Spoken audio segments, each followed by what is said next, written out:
Hello, Carver and Cuthbert here with you. Go Sports Radio from Borelli's Tap Room in Long Beach on the island on a Monday. That's right.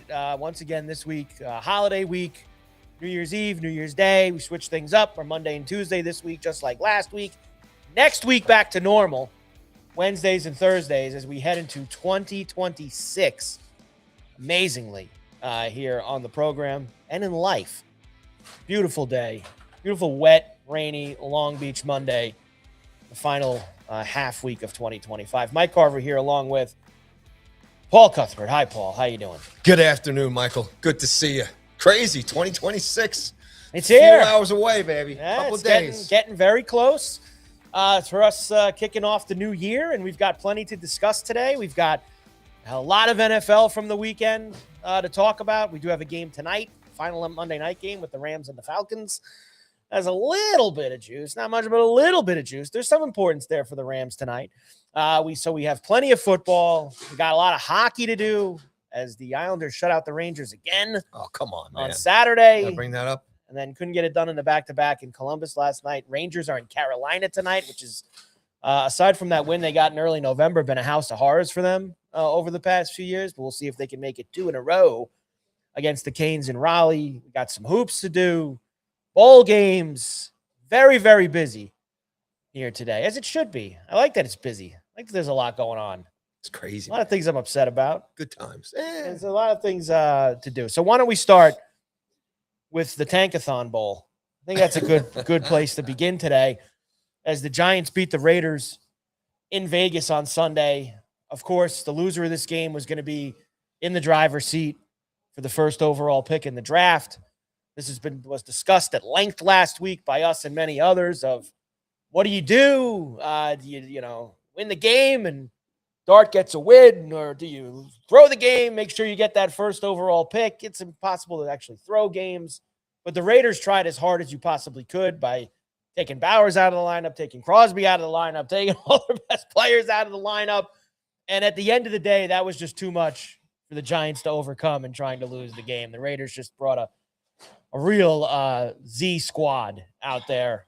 And Dart looked good. I know that I've heard a lot of Giant fans last night and this morning that are very upset about this. But that's the way the cookie crumbles, Paulie. It's a win. A win's a win. Now you're in the 2 spot. I liked it. Like what I saw. Go out and win. Look, we got our quarterback. We had a great draft last year. We got a good squad. We got a good nucleus. You know, it is what it is. And like I said, the team that the Raiders rolled out. I mean, I'm surprised Carroll wasn't quarterback. It was hard to out tank what they brought. Yeah. Like they really came with a skeleton crew in that game, and there was just no way. Although we'll talk about this either later on or tomorrow. You know, they still have to finish the job and lose one more but they're playing the Chiefs, who also look so bad that maybe the skeleton of the Chiefs, and Andy Reid might say, well, you want somebody tank a game, you watch us. We don't want our division rival getting the number 1 overall pick. They get competition with the Jets too. That should be a fun. Well, yeah, we'll get there in a moment. But either way, Paulie, Giants now will need the Raiders to lose this week and them lose a game if they're going to get this coveted first overall pick. Giants are right where they want to be. They're right where they want to be. This is being scripted out just magically. I did like that they actually let Dart kind of go. Maybe it was just because the other team was so bad, but they let Dart go back to being kind of a bit of himself in that game. A couple of rushing touchdowns. He was, but that's it. Look, I know you miss out on the first pick, and I explained to you last week I didn't think it was as important to the Giants because they have their quarterback. I get the whole getting a lot of assets and trading it. I understand it all, but I also didn't think it would be great to see your franchise quarterback lose like 12 straight games going into the offseason. I think it's good that he had a win. And I'm on the again, it's easier for me to say this because I'm not a Giant fan. I would probably feel a lot differently if I was a Giant fan, and I'd probably be more upset about it. But I think it's good to see Dart win a game. Well, you got the two sides of the argument, right? You've got the upset Giant fans, right?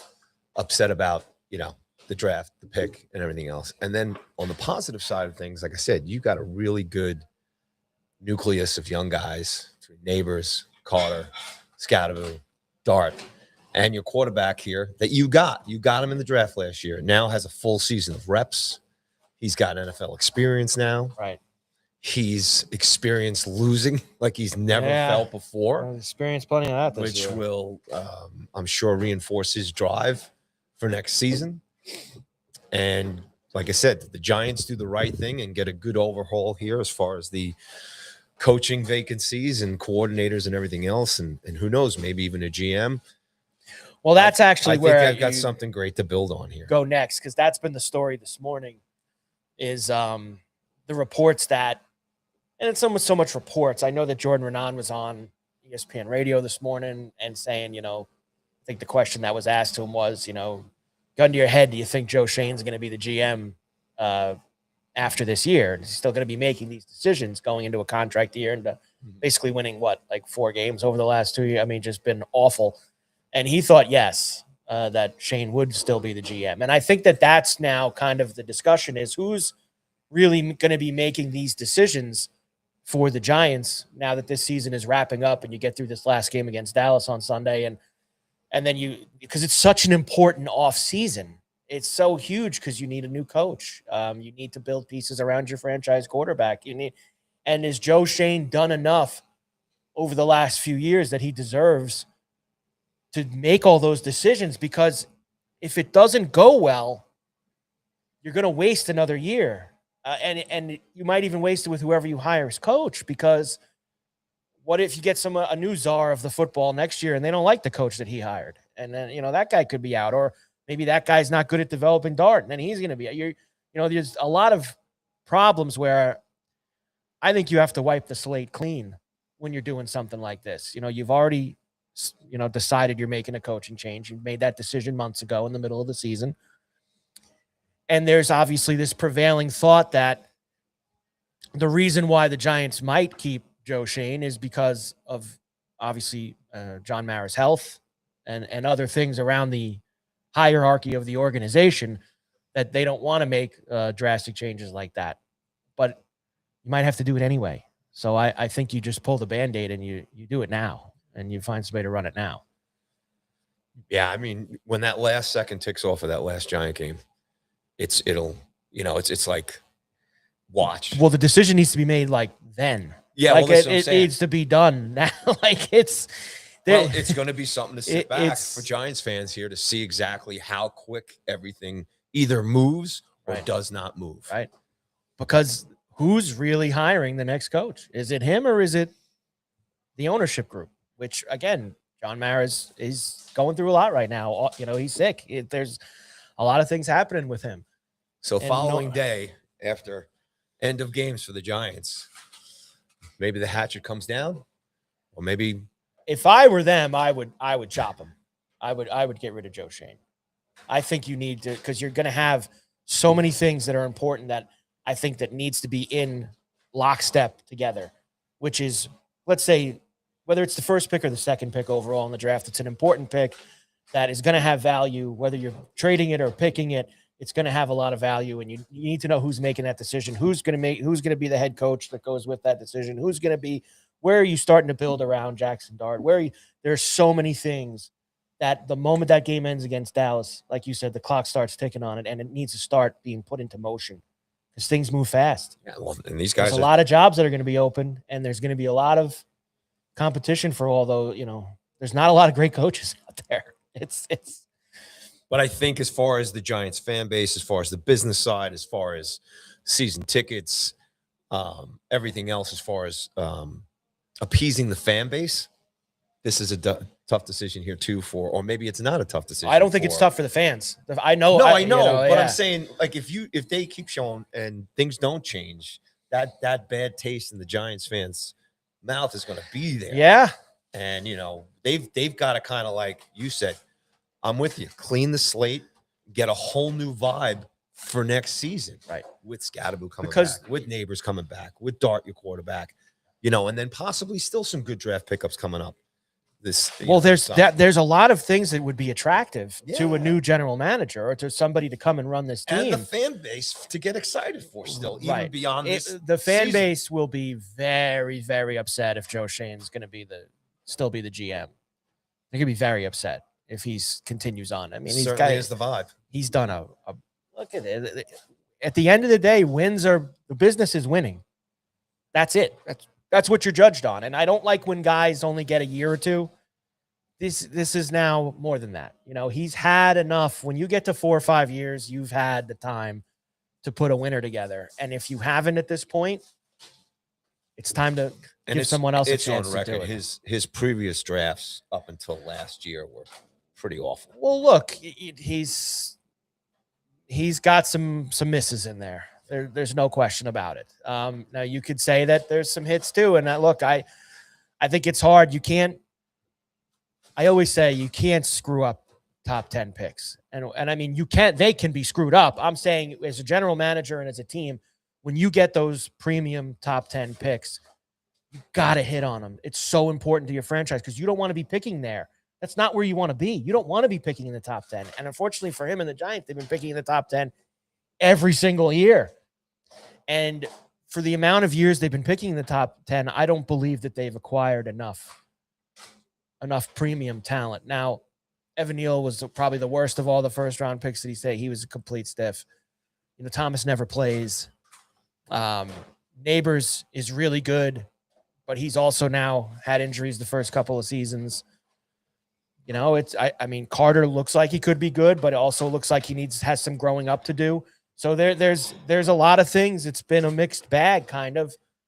And I think you need to it's got to be somebody else's move.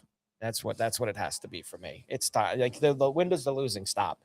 Like you got to find two guys that are going to turn the corner and start going in the other direction. The pain is almost over. I don't know if it's almost over. Almost over for this season, maybe. Well, for this season, it's almost over. You've only got it. I mean, this is it because it's all like you said. Everyone's back to 0-0 when you get eliminated and your season ends. For the teams that are not in the playoffs, you're on to the 2026 season. And it starts right there. So you got to make those decisions fairly quickly because if it's going to be him, you know, he's going to be the one sitting down with the Marcus Freemans and all these other guys that are potentially going to be going in for this job. Aaron Glenn might be available. Now, too. I was just going to say that to you as well because the Jets played on Sunday. I guess you could say they played. You know, I said it to you last week, and nothing that they did yesterday changed my thought on it. You look around the league at other guys who are in their first year, and you can make the case that you've seen, even though the teams are bad, you've seen some heart, you've seen some life, you've seen some things that make you go, you know what? I think Kellen Moore is going to be a good coach. The Saints have played really well down the stretch, and he's done something with Tyler Shuck, and he's done there's room for optimism there. You know, you have other first-year coaches who are going to be in the playoffs, like Johnson with the Bears, and you're going to have and Glenn has done such an awful job. And whether you want to blame him or not, or say, listen, is it Aaron Glenn's fault that, you know, Justin Fields stunk and they put a lot of chips on the table with Justin Fields? You know, maybe that's not particularly his fault. He's a defensive guy who, if you're going to hire a defensive head coach, you better have the offense in a better place than the Jet offense has been because he's not offensive minded to fix those things. Maybe some guys are just better suited being coordinators, you know? I think that it's gotten so bad, I don't see how you can bring them back because they're just, it's lifeless. Like, I mean, what were they down? 35-3 at the half yesterday or something like that? Like, it was pathetic. And I know they were playing one of the best teams in the AFC this year. I get all that, but you're at home and you get embarrassed like that. It's like no heart, no fight. That Cook stinks. That guy, that Cook that they're playing. Well, also sticking on the Glenn side here. I mean, just his, his presence. Well, that's what his relationship with the media. That's what put it. He's not really. I don't think the fans are really, getting. But because getting his vibe. And I said this to you months ago, and I said it even before this all happened in the summer, and even when he was hired last year. If you're going to do the tough guy act and you're going to be I'm going to talk how I want to talk to the media and I'm going to say how I'm going to say, then you have to win games. Yeah. Because you haven't done it before and you're talking like you have. And that's going to rub the fan base, particularly, in the wrong way. Like, who does listen? I like the toughness, but can he win some games first? And he didn't. And they looked worse it's gotten every week. It's been worse. I don't see him being a tough guy up at the podium this week. Like, it's just, I mean, this is a really bad end to another really bad year for them. I don't think you can really bring him back. There's not a lot of hope here for No. Jet fans. You know, the Giants, there's potential there. There's talent there.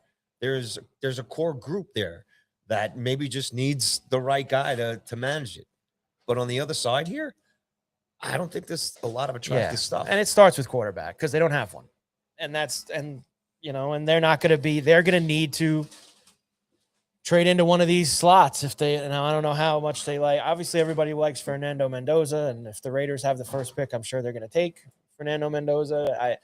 I can't imagine Dante Moore. I mean, you're just taking Dante Moore with the second overall pick. I just, let me ask you something here. Yeah. It's a bad year to have a top pick for a quarterback. It just is. Well, is it yeah. Well, I guess what I want to get in here, you remember, let's just on the hockey side of things. Yeah. When Lindros, sure. he didn't want to go to Quebec. Yeah.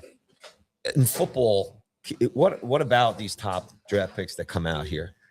Well, these guys don't have the gas to be able to do that. Yeah, there's nothing. Look, we haven't seen that. You're looking at there's really Vegas only twice we've seen that in the NFL draft. Okay. Once Elway in the early 80s, he refused to go to Indianapolis. So and that was, and he, forced his way into Denver and eventually.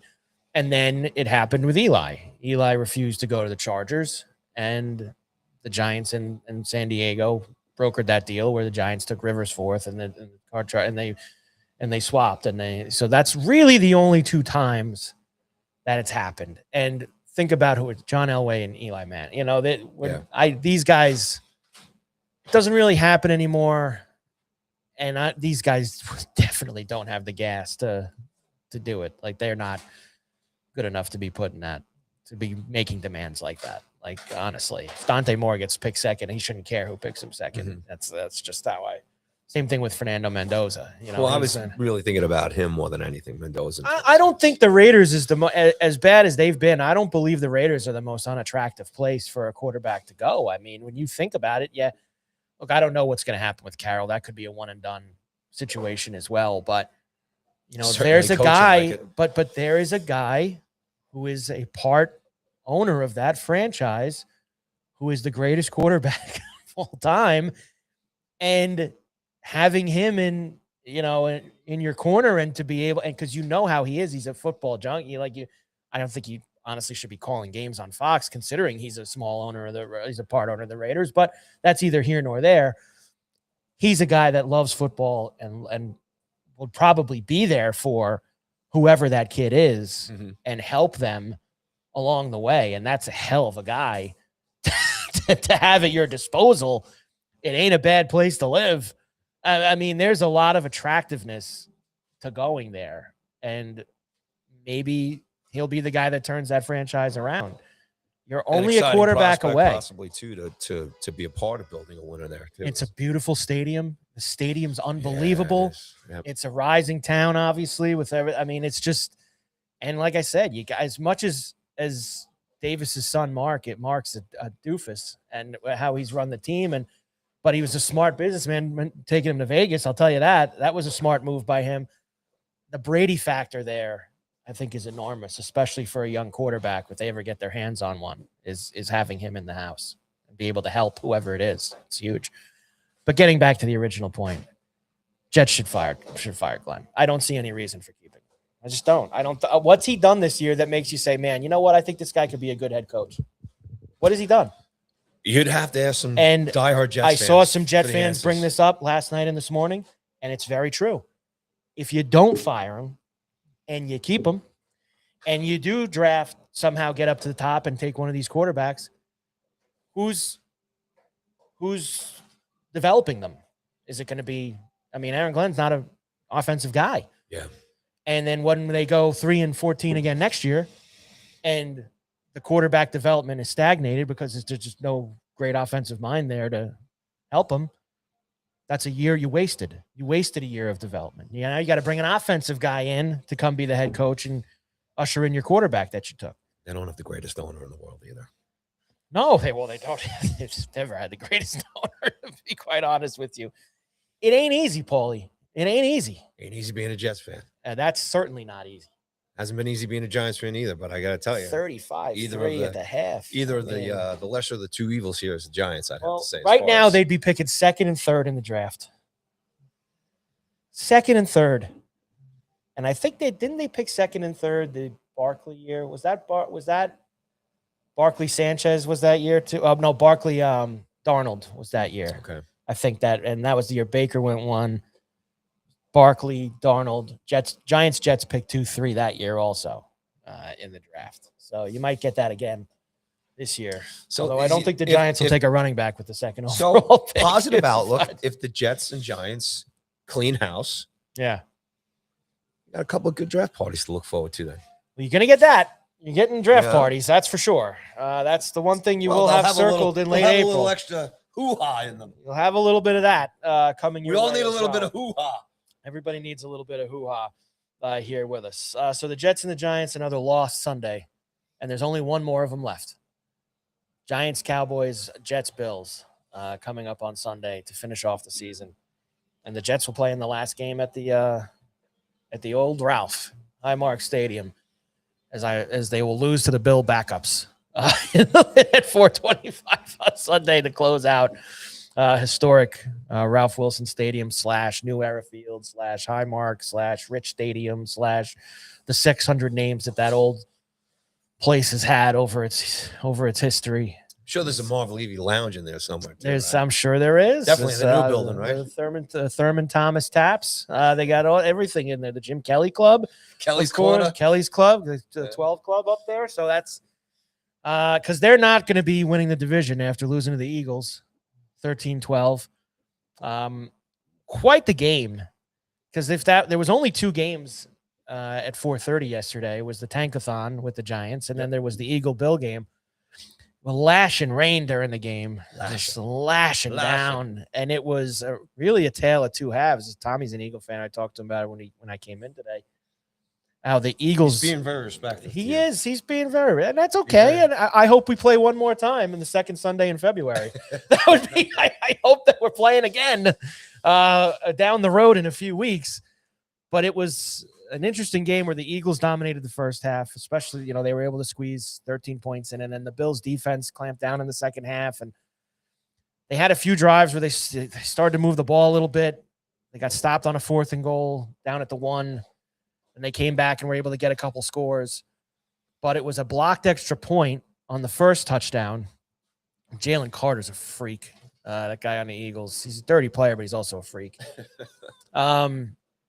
And that made the game 13-6. So when the Bills scored in the final moments of the game, you had a decision to make. Unfortunately, Badgley missed got it blocked, or else it would have been maybe a chance to win it. But down 1, last play of the game, Bills go for 2 and the win.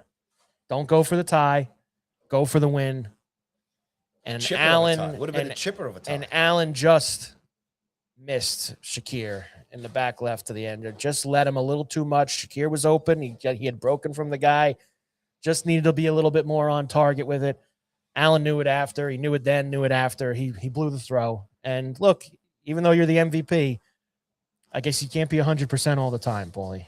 And I think he was playing on 1 foot, to be quite honest with you, as well, in the game, which probably didn't help him step and throw properly either. I'm making excuses now as the Bill fan. Well, let me ask you your thoughts on the call and not going for the. Well, here's what I'll tell you. The punt to tie it up. This is one of the ultimate NFL, you're damned if you do, you're damned if you don't situations. I actually liked him going for 2. I did not have a problem with it. I would do it again. I understand it didn't work out and they lost the game. They just tie it and then they lose in overtime. You know what people would be saying? Why didn't you go for 2 at the end and win the game? You're always going to get second guessed, whatever the result is on it.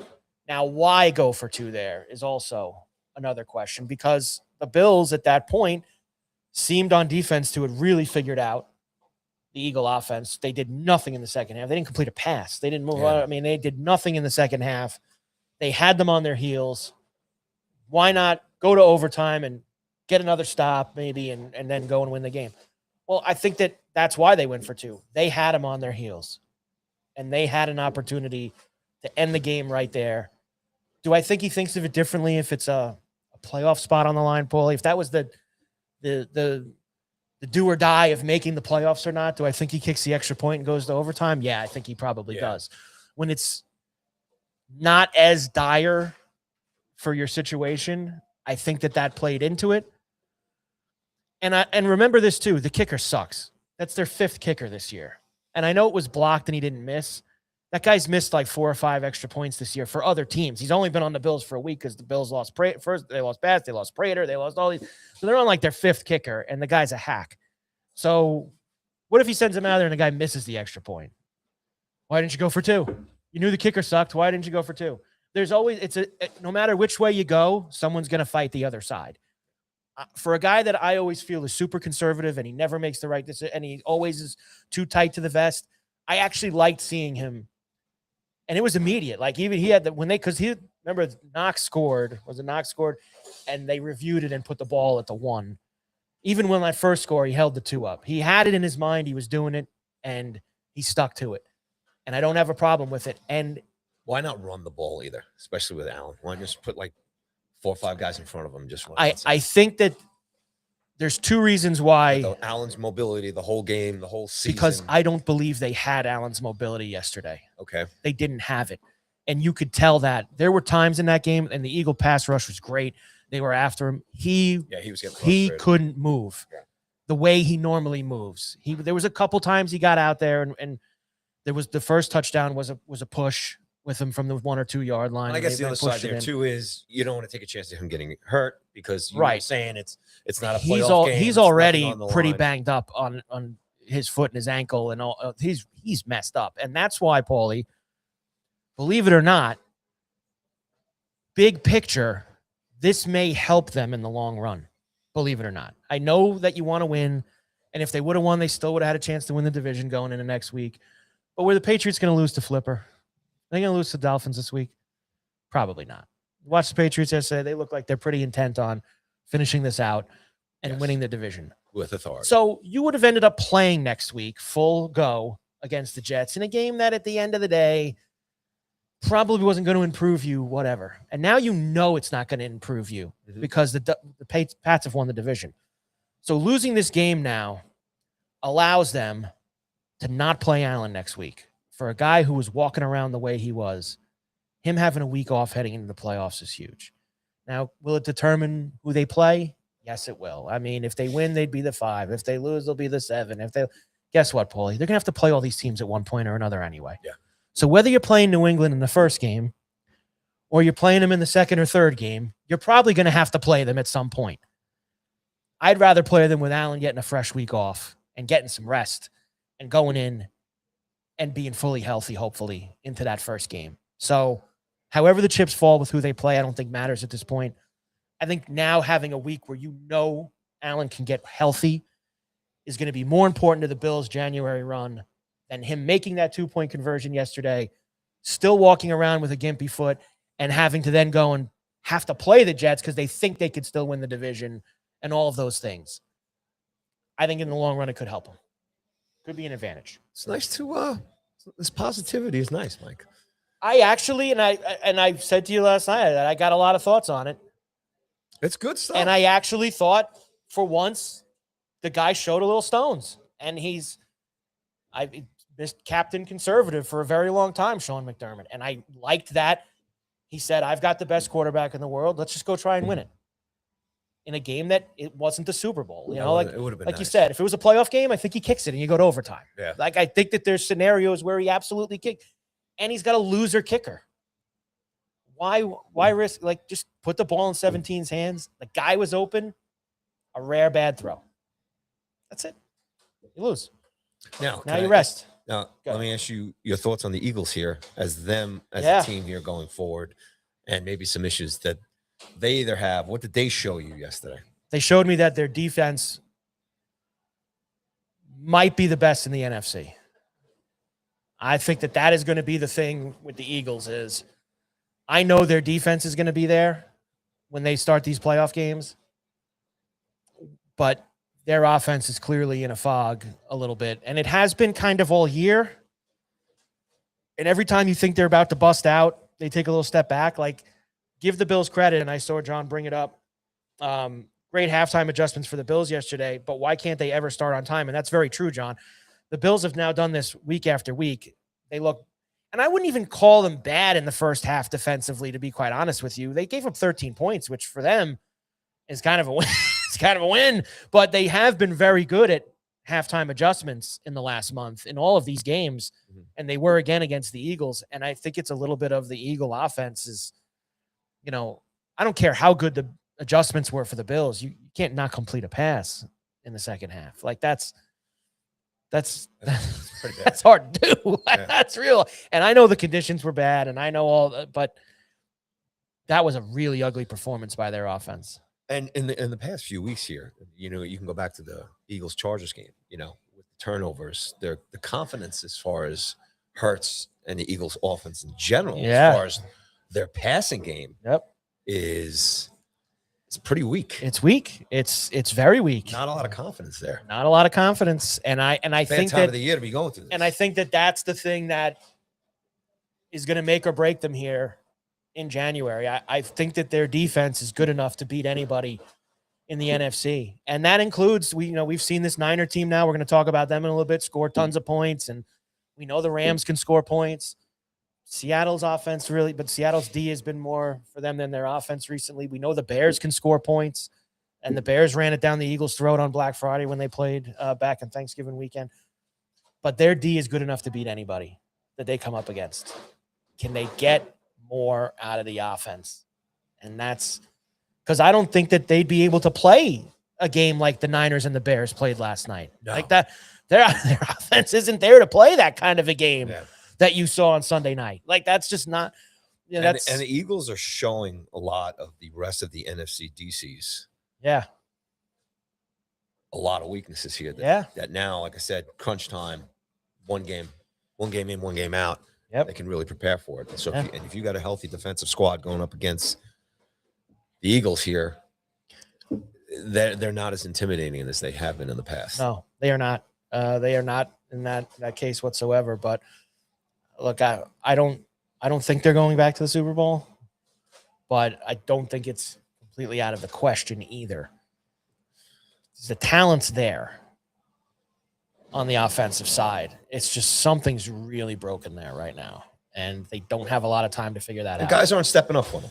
There's key guys that aren't stepping up. They've had some offensive line injuries too, with Johnson and others. They've had some problems in that, and that's such a backbone of what they do for their running game and other things. But they've got to push on every play. Can't push on every play. All right, Carver and Cuthbert, Go Sports Radio from Borelli's Tap Room in Long Beach on the island.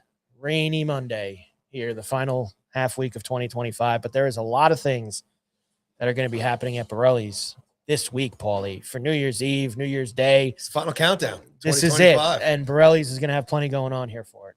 All right. So it is and happy holidays, everybody. Yeah. And happy New Year's Eve and New Year's Day week to everyone as we start wrapping up the 2025 that was. So basically this week we got the two big days, New Year's Eve party down here at Borelli's, 912 West Beach Street here in Long Beach, New York.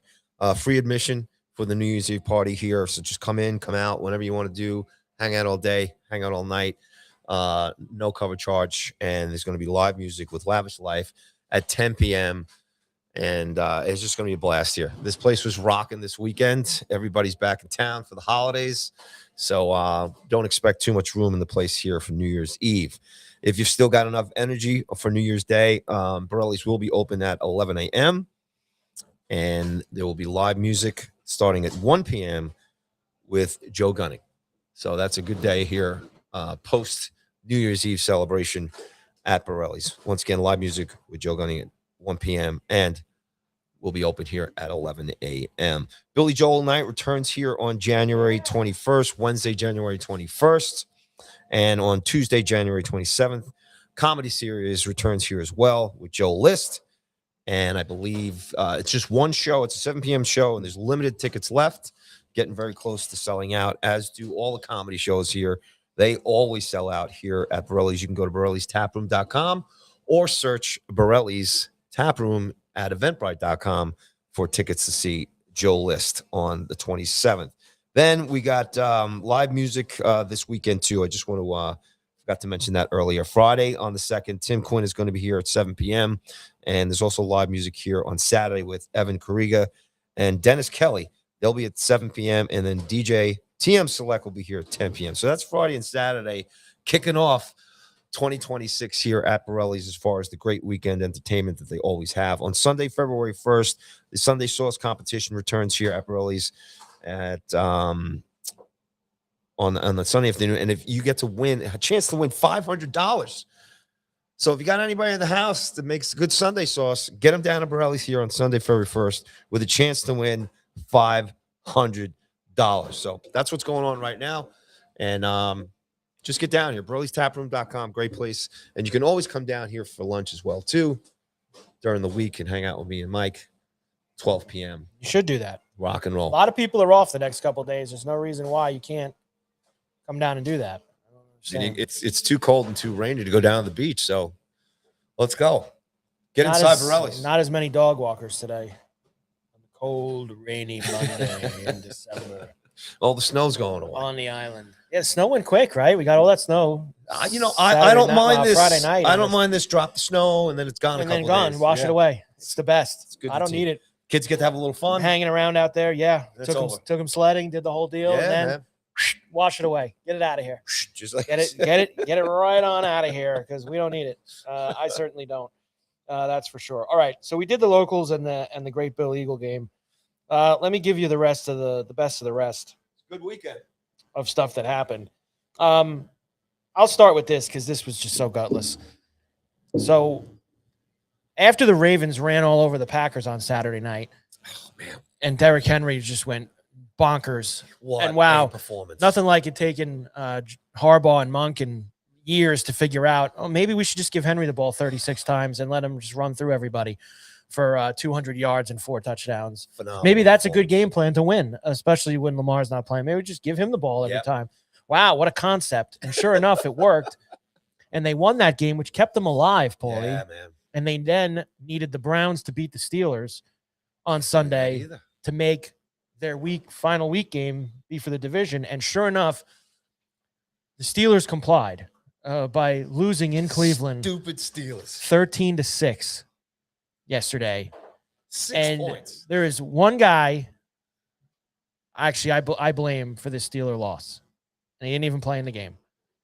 That loss is on DK Metcalf for the stupidity in Detroit the week before, getting suspended because he was the guy that they needed to be out there, especially on that final drive where the Steelers were down inside the 10. Mhm. And Rodgers is throwing jump ball fades to Marquez Valdez-Scantling, who was on the practice squad 2 weeks ago. Those are DK Metcalf balls that he brings down 80% of the time, and he's going to score there, and it's a different game, and he cost them, I believe. Now, look, their offense was putrid. You know, they couldn't do anything against Cleveland. I'm saying there was times in that game where Metcalf was out there. He's your go-to guy, and he wasn't there for them because of his own. And look, whatever it is. Obviously, there's something going on with the fan too, and that's a whole nother story. We talked about it a little last week. End of the day is he got suspended for 2 games and he wasn't out there, and he ain't gonna be there this week either for this Something Raven else. game now. If the division just slips through their hands, And it was right there for them, Paulie. Yeah. Just had to beat the Browns, and you win the division. And this game with the Ravens would have meant nothing. You wouldn't have to worry about it. Now it's the last game of the season, Sunday night it's good for us. for the North. And the question is, will the Ravens actually learn from what they did Saturday night and go in with that game plan against the Steelers on Sunday night and actually just give Henry the ball over and over again, just let him pound you into the division title? Just as an entire squad, they were so impressive in Green Bay. They just looked Yeah. so good, man. Played well. Very good game, and just kind of How do you lose to the Browns? it's a Great question. How do you do it? Like, it's just 6 points. it was a pathetic performance. And I mean, and they put themselves in hold. They were down 10-0 in the first couple minutes of the game. They were losing. And that was all the Browns needed. Browns didn't need anything else after that. Gutless performance by the Steelers. Just awful. Makes you wonder. And Garrett said that, and Myles Garrett said that he thought they spent too much time trying to make sure he didn't get the sack record than winning the game. He thought that was more on their minds than anything else. And you know what? Maybe he's right. How does that, I mean, where does that mentality even play when you've got so much on the line? There's so much. And Winning the game implications on how you may or may not advance in the playoffs with home field advantage and seedings. To be worried about an individual guy's record. I couldn't believe they. And look, this is the NFL. Nothing should ever surprise you ever. I couldn't believe that. Every week, buddy, everybody's posting up conspiracy videos. Well, there's no conspiracy. I couldn't believe they didn't show up for the game. Their offense didn't show up for the game. I just not like how? How's it possible? It happens a lot. And man. you know what? They're going to lose Sunday night too. I'm on the Ravens. I know tomorrow's when we do the who you got and what you got. I'm telling you right now, Ravens are going into Pittsburgh on Sunday night and they're beating them. Buddy, I'm in the back seat. I'm in the back seat with you. They're beating them, and that it would be an all-time. Look, it's a gag. I mean, they. I want them to beat the Steelers now. After that, Pathetic. Show Awful. How do you not want that game? And that Metcalf. Oh, yeah. Wow. Every single one of those fades to Valdez-Scantling would have been to Metcalf at the end of that game, down in the end zone. Oh well. And he would have caught one of them because he's that good. Metcalf's a great player, and he wasn't out there for the biggest game. Did you? I saw some. I didn't want to listen to the audio. Did you see any of the clips of the fans? He had a press conference. This guy is look. I understand DK Metcalf wanting to hit this guy. He's so painful. This guy. I get it. He's got to obviously probably show the restraint to not do it. Yes. But this guy was a total clown and he even said to the section, like, he was like, that's what I was trying to do. And he did it. Like, he went trying to get him upset and trying to get him out of his game. And he did it. And the fan's a moron. But unfortunately for DK Metcalf, he was the bigger moron because he retaliated. He went at him and he got suspended for the team's 2 biggest games of the year. Yep. A game that I really feel is different if he was out there yesterday, and another game that you're going to feel like, he's not going to be out there for the Raven game on Sunday night. Like, that's just that hurts. It's a tough way to end your year, and I got a feeling it's going to end the Steelers' year, and that really does look. It changes things. I think that there's a big difference in the AFC if it's the Ravens as opposed to the Steelers slipping through the door and being in there. I think that these wild card teams like the Bills and the Texans and the Chargers, who are going to be the wild cards, I think if you polled them, what's the place you most would want to go to in the first round? I think they'd all say Pittsburgh. They'd all want to play the Steelers. And there's a good chance that if the options are Jacksonville, New England, Baltimore, I think that some would say maybe the place they would least like to go to is Baltimore. Because even though they've been bad this year and they were expected to do so much more, and Lamar's been hurt and all that.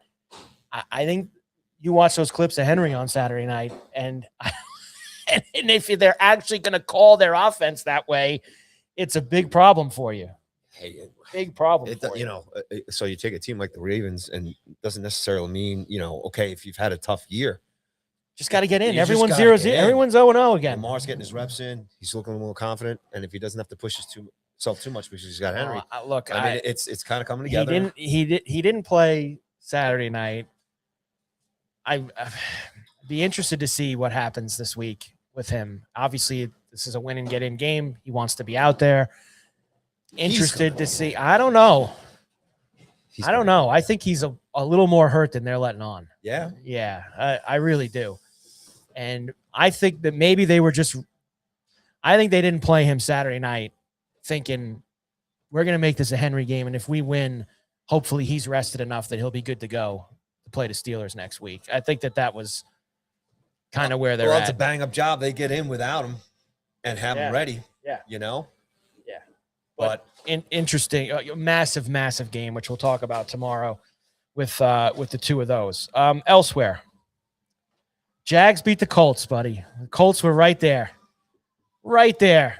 P-Riv. Almost. One of two games where I was tempted to throw things at the TV. Just remember, I still covered with the Oh, yeah. Colts. So, Yeah. But well, the early in the week when we did it was 6.5, and thankfully I do play things early in the week, and because it was 4.5 yesterday at kickoff, it had gone down a couple points. So if you 4.5, no good for you, but 6.5 was a winner from early in the week, and Colts were in it the whole night, but the Jags down 10-0 early. Jags pulled away. Figured it out against P-Riv, Old Man Rivers. Absolutely. I know you wouldn't have liked the Colts beat them. That wouldn't you wouldn't. No, well, I mean, this is just again getting back to the Shake it up. conversation we had. Well, Shake it up. Teams with the opportunity now to take the next step, Right. to step up, or who have played a certain way all season long, and these are big games as far as positioning, division, and a Colts team that they should beat. They have to beat. They need to beat. And yes, fair play to the Colts for a great game. But way to go, Jags. They got the job done. They got the job done. That's all you can ask right now. Did you stay up late and watch this Niner-Bear game? Hell yeah. It was a great game. Woo. It was at 42-38. That's the final. Back and forth all night with no defense optional, the whole deal. Man. It was great. What is that? Great game if you bet touchdowns and props and all those things. It was an unbelievable night for all that. So obviously Kittle out, a couple of that worried me were because we different. didn't know about Kittle when we talked about it last week. But on the defensive side, man, yeah, look, it was a lot of fun. You love offensive games. It's great. But on the defensive side, maybe for both teams, maybe more of a concern on the Niners side. Well, yeah, I think that's been a concern for them all year. They lost their two best defensive player. Not having Warner and Bosa is gonna, this is how they got to win. And I'm impressed that their offense has gotten to this point where this is how they're going to try to win. They're just going to try to outscore you. It's a little different from some stuff they've done in the past, but they're just gripping it and ripping it right now. They're just going to try to score every single time they have the ball. And I feel like they haven't punted in weeks. I mean, their offense is just humming, and Purdy's just humming right now. Yeah, he's in a good groove. And on the Chicago side of things, man, that was just really impressive. Yeah. The discussion is, are they for real? And right. Giving them respect and everything. No, I think Going that into they've barn again, and they played a different kind of game. Just fell short. It was just it's so different from the Packer game they played the week before, right? It's just literally 2 or 3 guys open in the end zone. Yeah, I know. DJ Moore was standing there throwing his arms in the air, and he just the field. That little bit of luck and magic we Yeah. talked about the last few weeks. Yeah. It just ran out. Well, just a you know little what? bit. I'd rather lose that game than it run out in a playoff game. So Yeah, but that's fine. bravo, And, Bears, man. and maybe we'll see that again in a few weeks. You might see Niners Bears again down the road. But it was a fun game. It was a fun game on Sunday night. They ended up with a really good one. Now the Niners because they won that game, and the Seahawks beat the Panthers 27-10 in Carolina.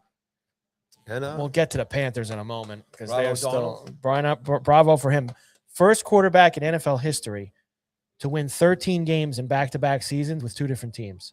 Won 14 games with the Vikings last year, and now has won 13, potentially 14 games with the Seahawks this year. And everyone thinks he sucks, which is the best part.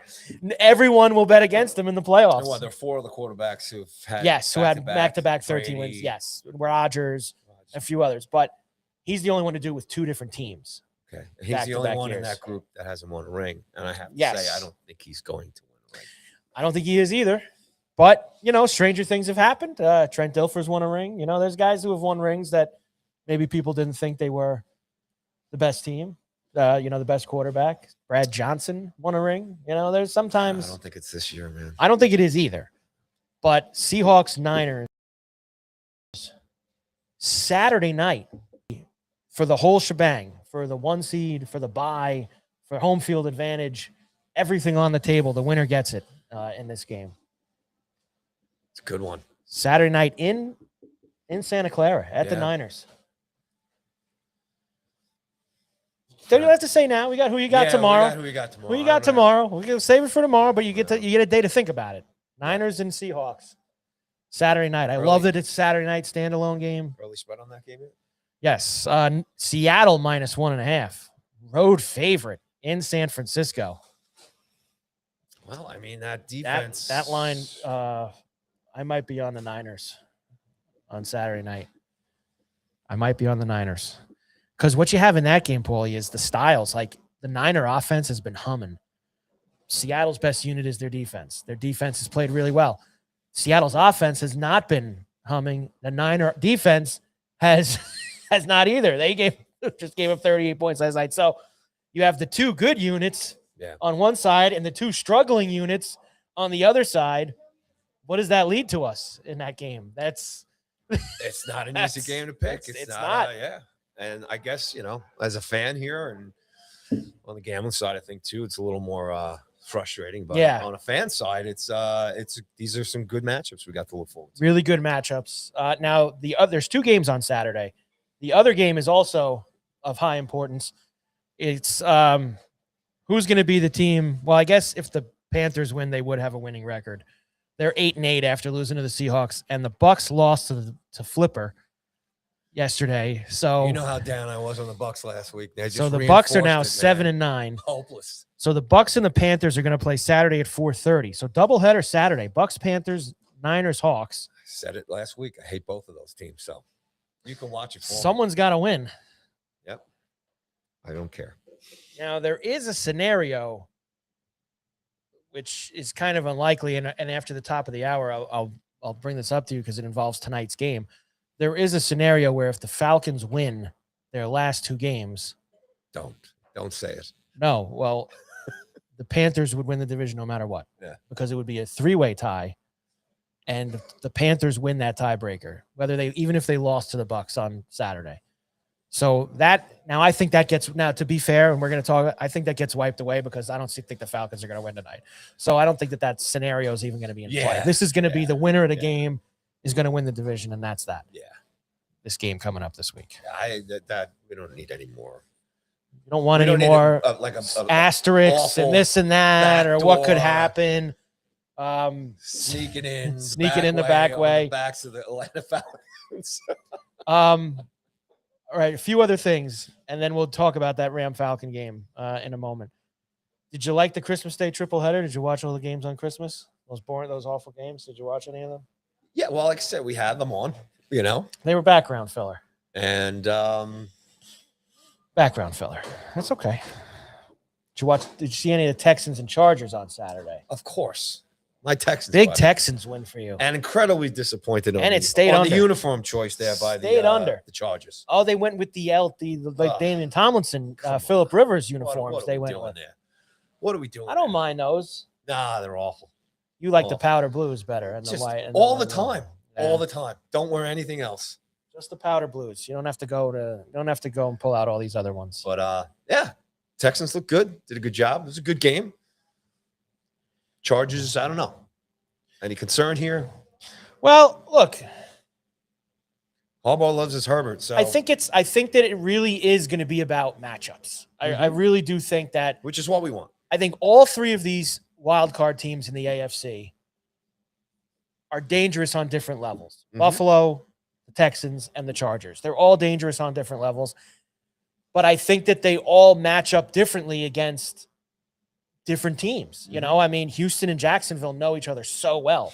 That's the first round matchup. They could, if Houston's got to go to New England, I don't know how good that is for them. If Buffalo's got to go to Denver, I don't know what. I think that the matchups are going to be so important in the AFC. Mm-hmm. Like, what if Denver and Chargers are going to play this week, and what Denver's trying to close up the 1 seed? Do the Chargers care about if they're 4, 5, 6, or 7? I'm not sure. Are they playing that game at all? If the Chargers they went to Jacksonville in the playoffs a few years ago and blew a 30-point lead in the game. I think matchups are what's going to determine you're right, the path. Because I could see any three of those teams going far and making noise if they have the right path and the right matchups. But it's hard to not be impressed by what the Texans have done now here during the stretch. They are now 11-5.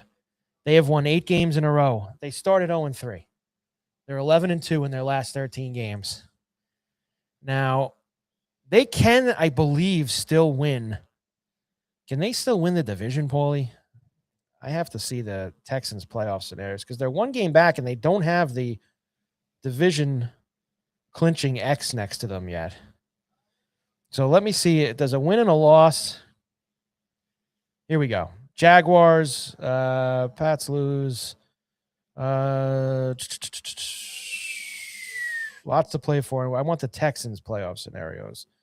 Texans will head into week 18 with the inside track to be the first wild card team and the 5th overall seed.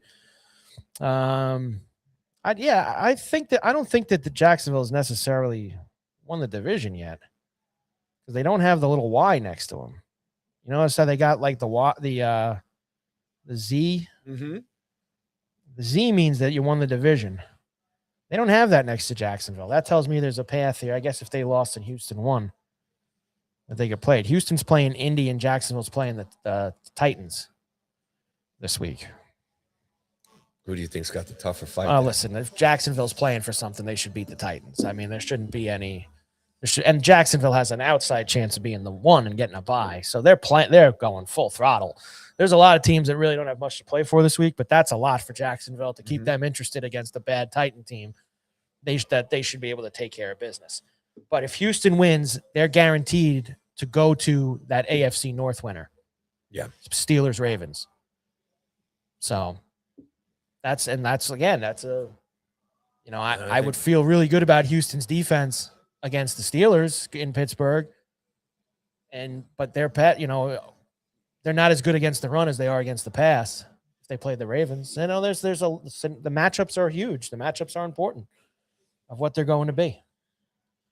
I still can't believe the Steelers lost to the Browns. I'm still just sitting here just looking at it going, you got to be kidding me. Hopeless. How do you lose that? How do you lose that game? Done with the Steelers. How do you lose the game? Done. Other than that, Saints beat the Titans. Bengals beat the Cardinals. That was it. Those were the only really 2 games where meant absolutely nothing. There's only 2 of those. And then tonight's game, which we're going to talk about after the break. Okay. Rams and Falcons, the last game of week 17 and the last Monday Night Football. Not the last Monday Night Football game of the year because they now do that 1 wild card game on a Monday night. So it's actually not the last regular season Monday night game. So I forgot about that. So it's actually not the last Monday night game of the season. You get 1 playoff game on a Monday night. All right. Move forward. I like it. Carver and Cuthbert, Go Sports Radio from Borelli's Tap Room in Long Beach on the island. We'll come back. Rams, Falcons, hockey from the weekend, bowls, hoops, a few other things before we get out of here. We're back from some World Juniors maybe too. Hey, have you been watching? I've been keeping an eye on the U.S. squad and hoping the Canadian team loses. Hasn't worked out yet. But well, it's U.S. got them last year. They'll get them again. So it's going to heat up here over the next couple of days. All right, we're back. Go Sports Radio right after this.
And we are back. Carver and Cuthbert, Go Sports Radio from Borelli's Tap Room in Long Beach on the island.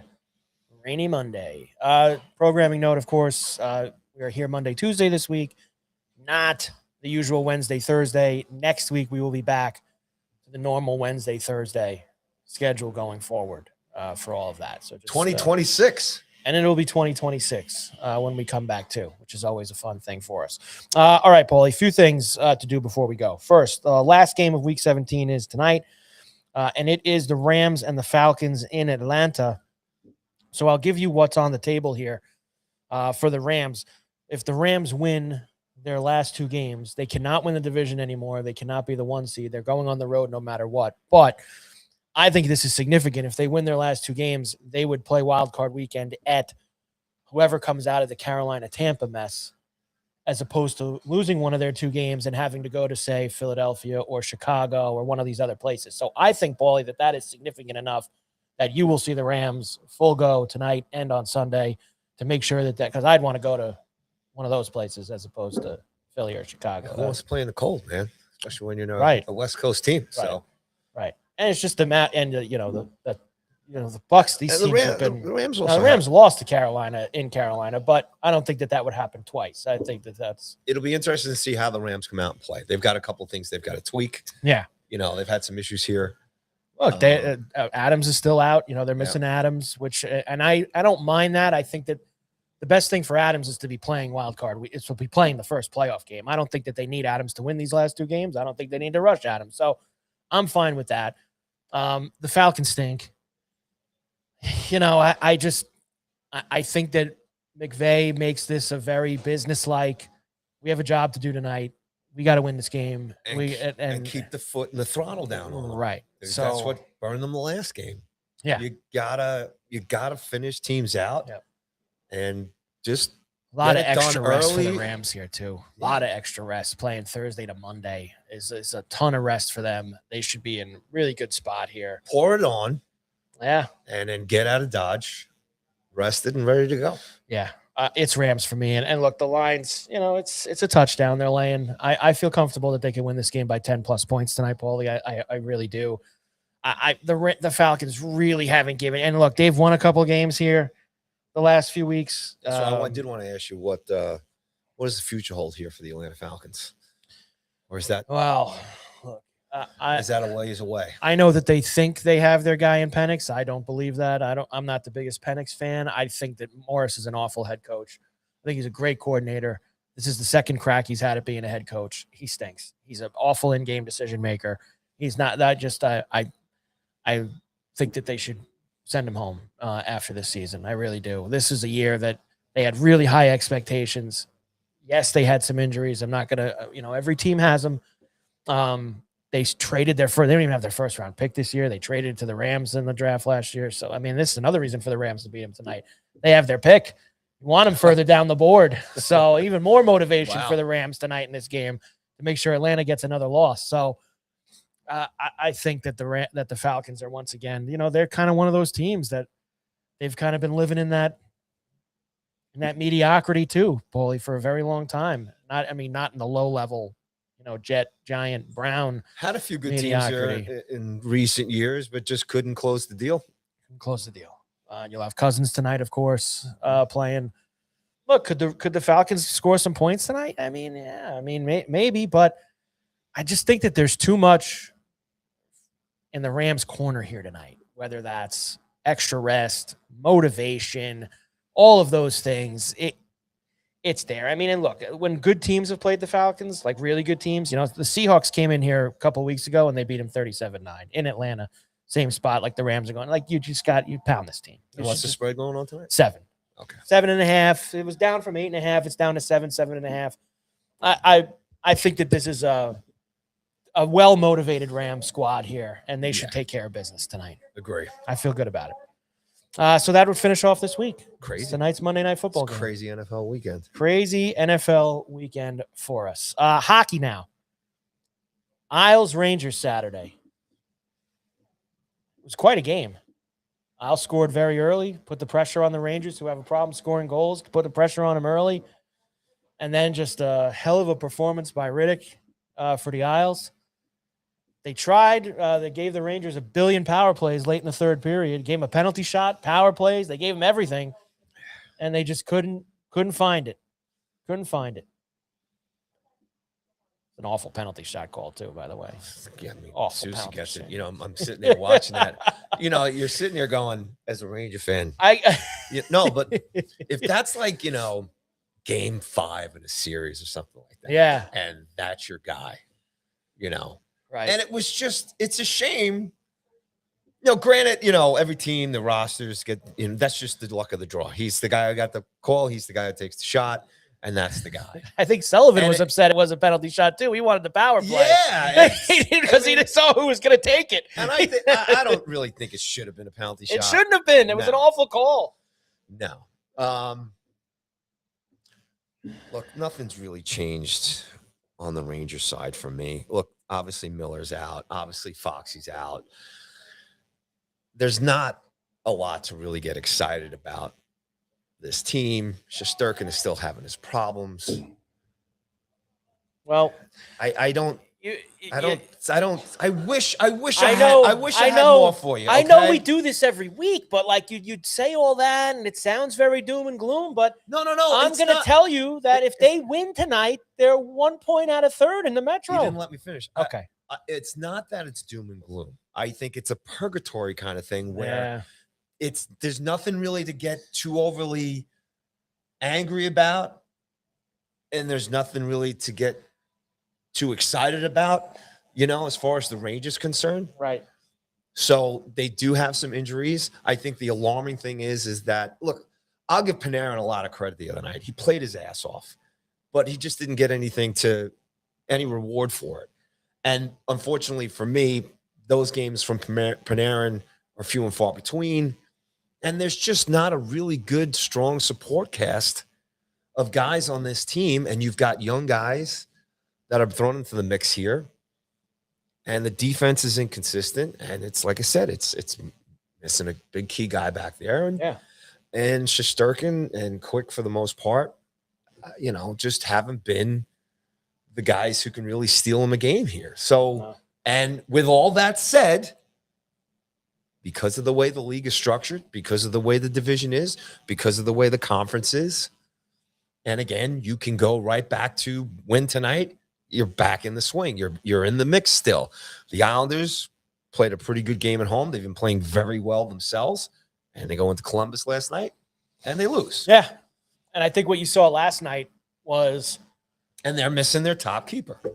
Right. They're missing their top keeper. It's hard to ask Riddick to every night go and he's doing a hell of a job. And he's doing a hell of a job.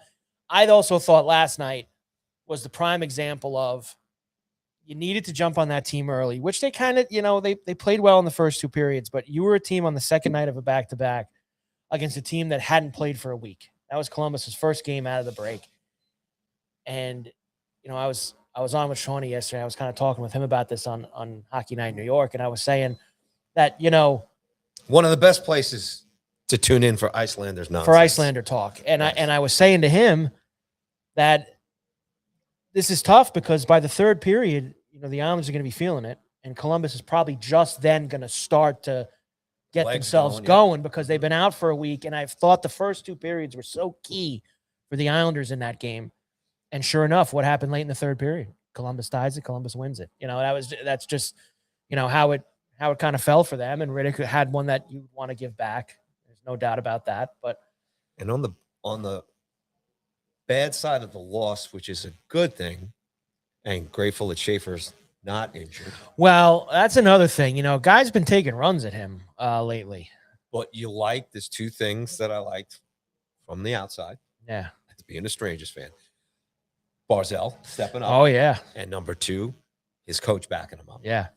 So that's good. And, you know, it's still early in the season. Now, I brought this up too, beginning of the season, right? Schaefer came out of the gate. Great. He's a great young kid. He's doing well. Yeah. But how is he and how is the team going to react? Because you know he's going to get run. Right. It's going to happen. And it's starting to. Nobody's going to, you know. Starting to happen. It's a great little start. It's a great story and everything else. But as this season progresses, you know, guys in the NHL, and I joke online all the time, your beloved NHLPA, how they go out and they kill each other out there. they go out to hurt each other. They're gonna hurt each other. And everybody is game in the league. Whether you're McDavid, down to guys like Schaefer, everybody's fair game. And you got to keep your head up and you got to watch it. And the best thing you can do as an organization, as a team, is when it does happen, that you step up for each other and take Yeah. it. I think that was a good thing from the Islanders last night. That's not happening on Broadway. That is not happening. It's a totally different thing. So I like what the Islanders are There's showing. not a togetherness within the group, is what you're saying. No, I mean, and even Rempe back in the lineup, and I was thinking about him. Let me ask you a question. Why put him in the lineup if you're not going to let him do what he's good at? And what is he good at, Paulie? Being an agitator, getting into fights, giving people the business. If you don't want him doing that stuff, right? And there's kind of been, since he first came up and was fighting everybody and was getting big, there's been this obviously decree from the top that we don't really want you doing that stuff unless it's completely necessary. So why play him if you don't want to have him do what he's best at? I don't know if I necessarily agree with that, because I think the league as a whole portrays this image like they don't want the fighting, they don't want all the chaos, but they do. It's gladiator stuff. They love the "are you entertained?" Most of the biggest highlights in the night when two guys drop, and to me, it's so dumb. You know me with the face shields and stuff. Right. Two guys punching each other with bare knuckles. It's just the most stupid, dumb thing in the world. And I'm an old Old-time hockey guy. I grew up watching the late 70s and early 80s and the rough 90s and everything else. But to see two guys going at it. So with Rempe, who his skill set is good in this stupid term that they use now, net front presence. Makes you want to throw up. That's the charts and graphs. But, I guess this is the thing. Laviolette trying to figure out how to use this kid. Sully now trying to figure out how to use this kid. I know what you're saying here as far as what are his strengths. But the Rangers right now can't score. So now they need to they're having enough problem with Lafreniere putting pucks in the net. And I guess they don't necessarily, I think they just don't necessarily know what to do. So, and the Rangers might not be in the situation where they were a season ago, maybe 2 seasons ago, where they had enough balance to let Rempe go out and disrupt the other team, take a penalty or two, knock off the team on their edge, because that's how he is. Because they don't have the offensive strength to back they don't have that balance. Least amount of goals scored. They're in the not Eastern taking Conference. advantage of the power plays. They don't have the offensive side of it to balance that out. And they are weaker defensively. And I don't care what anybody says. That's my other joke too. A couple of years ago, Ranger fans are shouting Shesty's better when Vasilevsky's in the nets for the Bolts. Well, Shesty still isn't better. No. He's not better. So the Rangers have a big problem here in a league where it's okay to have big problems because everybody's in it. You're in the mix. Everybody's in it. They're not the only squad that's dealing with this. They're not.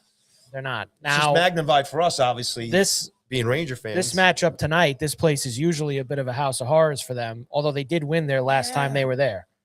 They did win in Raleigh in early November. Yes, but they have a different lineup going into this building. This is not the same team as early November. The Rangers are kind of weak right now, and even a couple of the wins that they've snagged. The overtime wins with JT Miller grabbing the points here or whatever. Yeah, they had a 7 spot there about a week or so ago too. It's too random, or it's actually 2 of the norm of the NHL right now too.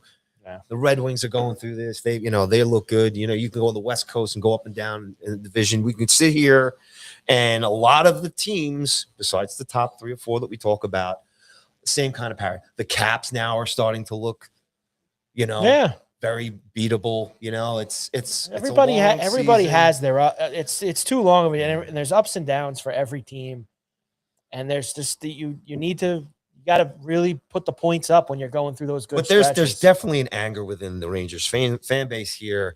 It's this whole jury thing, them just I want him out. I mean, he's he hasn't done a good enough job.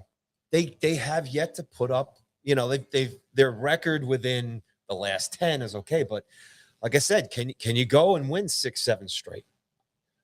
They can't even take advantage of power plays. They're getting they were outshot. They had like no shots in their game the other night. I can't remember which one it was. So there's just not a lot really going on. So they Hey, they got the big stage Friday night down in Miami. Get ready. and that's what it will be. Big stage. they posted Chesty's got his new digs for the Winter Classic, and I was like, well, does it stop pucks? Looks good. So, and Florida, I think they win that game. Well, Look, those games are always a little weird because they had to put it in a weird place to hopefully get some ratings. Yeah, look, that's always a tricky game, that Winter Classic, and now you're in a kind of indoors Winter Classic with just windows open along the side. And they do have a roof there at Marlins There's Park. a college football championship. They're going to play. For. Come on, this is. It's a little bit different. I say the ratings are under 1 million. I said they're under 1 million. Friday night, there's no college football playoff that night. There's a bowl game on, but not an important one. There's no NFL.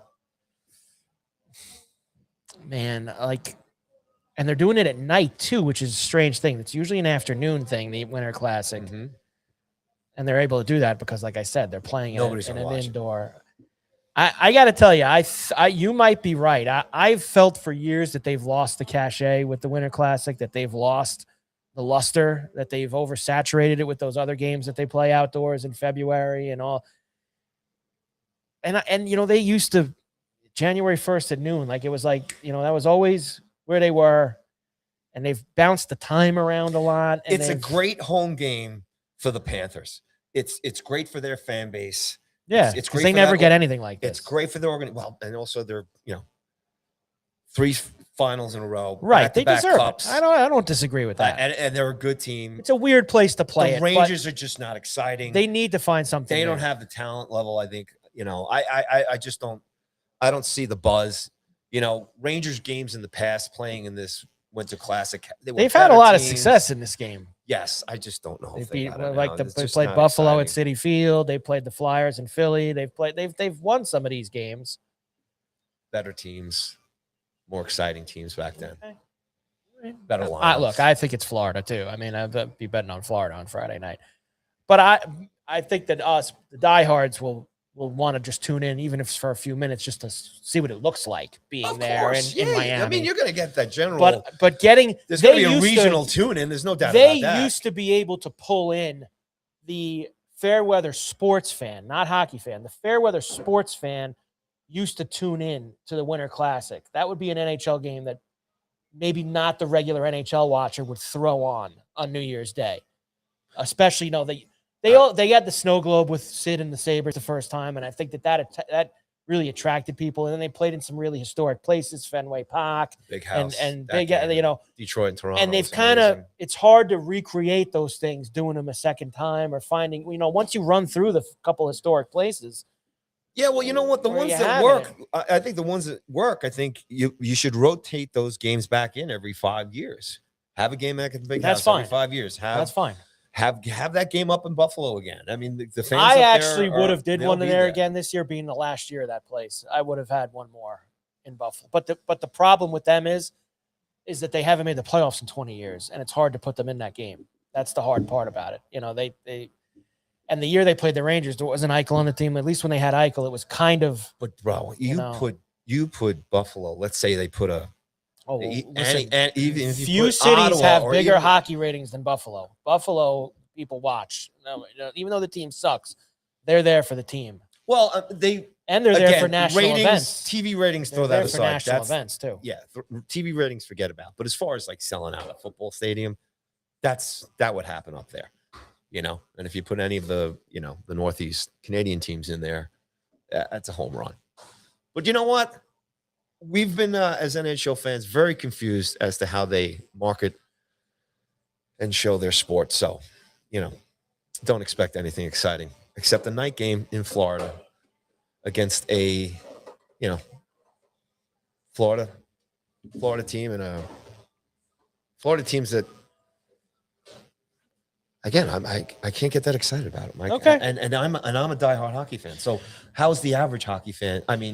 Or the outside or the not average hockey fan getting interested in this matchup over the fact that again that this has been done already, that it's outside. Well, Oh, it's in Florida. I It's gonna be a understand. little warm. And How are they going to keep the ice warm? And the Stadium Series game next month is at the Pirate Ship in Tampa with the Bruins and the Lightning. So they're playing both games in Florida, both the outdoor games this year. Does that game outside of it? Does that move you? No, Doesn't move. Doesn't. And we're hockey fans. yeah, it doesn't. It's not exciting. So how is a sport? Again, it's regional. Is it great? Is it great Yeah. for the Lightning and Well, Bruins fans if that probably a lot if of people I can't from get Boston? you interested in that, can I get you interested Snowbirds. in the Birmingham Bowl later this afternoon between Georgia Southern and Appalachian State? Does that move you? I got the some- I got Birmingham some- Bowl? I got some reruns to catch up on. Did you watch any of the Pinstripe Bowl on I Saturday? did. That was the only game I had on. Penn State, You know Clemson. why? Because I just loved seeing Yankee Stadium in the background. Get me a It little was cool. excited for baseball season. Cool. And the greatest baseball team in the world, the New York Yankees. Oh yeah, Yeah, baby. No doubt Yeah. about that. That'll get you going. With the greatest front office in the world. Oh, they're doing a great job. There's so many memes Great job. of Hal and Cashman sleeping on a couch during the hot stove season. It's awesome. I mean, they had the other day. The Pirates signed somebody like Ryan O'Hearn. Even the Marlins signed Fairbanks, the closer from the Rays. Like the Marlins and Pirates have done more this offseason than the Yankees. we're ready, They man. are We don't need so anybody. We don't need anybody. Oh my God. All right. So no Birmingham Bowl for you today. There are 3 games tomorrow. The Independence Bowl, the Music City Bowl, always a favorite, Tennessee and Illinois, and the Alamo Bowl. Where do you think they have that? The Alamo Bowl. That's San Antonio down there. USC and TCU at the Alamo. They play right there at the Alamo. Whose barn They are they were- playing that? That's at the Alamo Dome down in the Riverwalk. So it's the off-used Alamo Dome. They doesn't get used very often. Kind of like UTSA. Coliseum up here, huh? It is kind of like that. It's doesn't get as much use. The Alamo Dome. UTSA plays home games there. The Roadrunners, beep beep. They do play there from time to time. But tomorrow we will also lock in on the college football playoff It's games. almost here. So you have Miami, Ohio State on Wednesday night, New Year's Eve, and then the triple header on Thursday, New Year's Day. Let's go. And I think the dogs will be barking in these games. I really do. I think the dogs will be barking in a few of them, especially Miami on Wednesday night. I kind of think Miami's going to give Ohio State a bit of a game. Maybe not win it. Adrenaline will be running. It'll be flowing. Imagine being a kid now, suiting up for these games. What an experience. This is what you play for. See, the dog walkers are out a little bit Yes. today.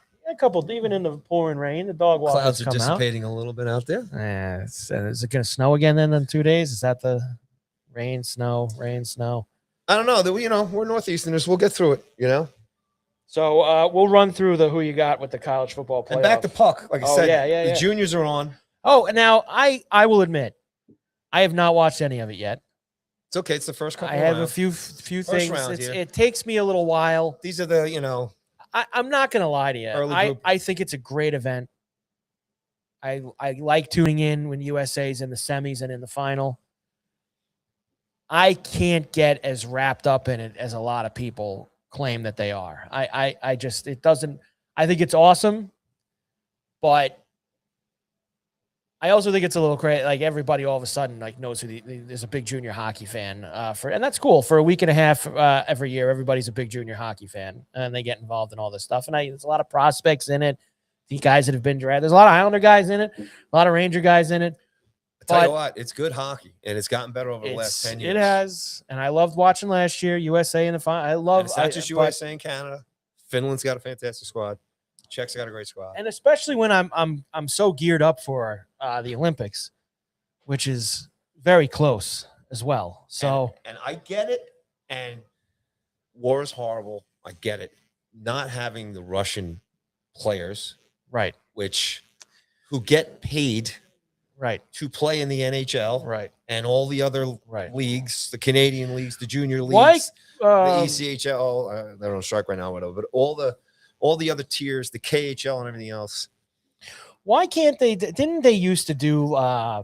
They gave him like a different flag. See, in the Four Nations, I could have I would have liked to have seen them make it like a European team or something like that. Right. I don't know. I mean, look, on the political side of it, we all understand it. We get it. Yes, of course. But when you look at all the countries, Well, there's a lot of time. I mean, and not seeing all these great there's a lot of great Russian players. There's a ton of great and Russian think of the great Russian players are playing in the NHL, which will not get a chance to play in the Olympics. Yeah, I mean, this would have been probably the last chance for Ovechkin to play in one more. This would have been, sure. Let's. I mean, it goes well, I don't know. on. Between Kucherov. I mean, you go on and on about the amazing Russian talent that is playing in the league, and to not get to see them on the world stage. I mean, I get it. You get I it. Understand why. But if know. they're allowed to play and get paid in the NHL, explain to me why the players can't be accepted to play in an international aspect. IOC stuff is way off of my radar. It's something.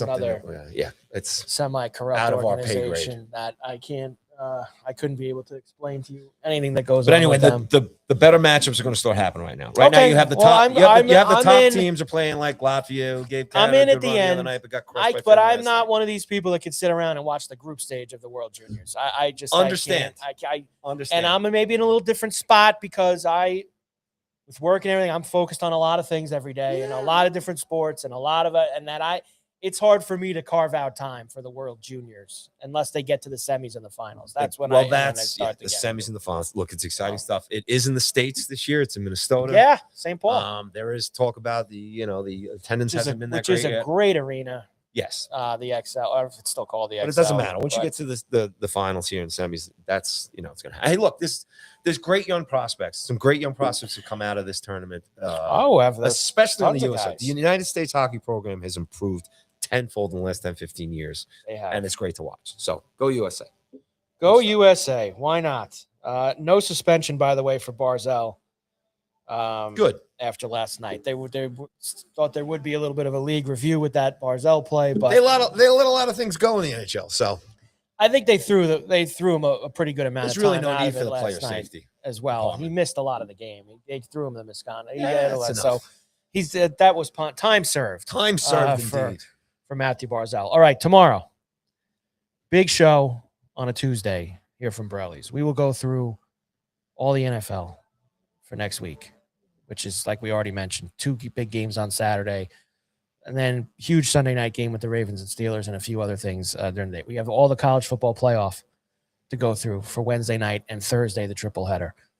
The Islanders are in Chicago tomorrow night against the Blackhawks. We'll see how the Rangers do with the Canes tonight. The Knicks are back in action. We always never get to throw the Knicks. Look, folks, we are definitely going to go Knicks heavy here soon.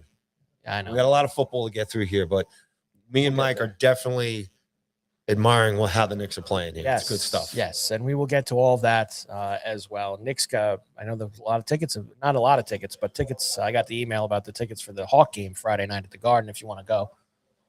Knicks Hawks Friday night at MSG. Good seats available on all the sites. All right, Paulie, great job as always. We'll be back tomorrow. Carver Cuthbert, Go Sports Radio, Borelli's Tap Room in Long Beach. We'll see you tomorrow.